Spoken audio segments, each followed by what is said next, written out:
আমি যতবার বিপদে পড়েছি আমি করেছি, আল্লাহ এর ফলাফল আমাকে হাতে হাতে দিয়েছেন। এই পর্যন্ত সারা পৃথিবী থেকে 10 লক্ষের উপরে এই আমল করে যারা আমার কাছে ফোন করে। আফ্রিকা থেকে, আমেরিকা থেকে, লন্ডন থেকে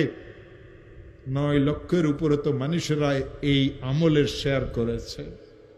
হযরত মুজাদ্দিদ রহমতুল্লাহ আলাইহি তার কিতাবে লিখেছেন, কোন মুসলমান যদি বিপদে পড়ে, কোন মুসলমানের মেয়েটার যদি বিবাহ না হয়, কোন মুসলমান যদি অনেক ঋণগ্রস্ত হয়, কোন মুসলমান যদি দুশ্মনের দ্বারা আক্রান্ত হয়, কোন মুসলমান যদি মিথ্যা মামলা মোকদ্দমাতে ফাঁসিয়ে থাকে, কোন মুসলমানের মেয়েটার যদি তালাক হয়ে যায়, কোন মুসলমান যদি কঠিন কোনো অসুস্থতাতে পড়ে, কোন মুসলমান যদি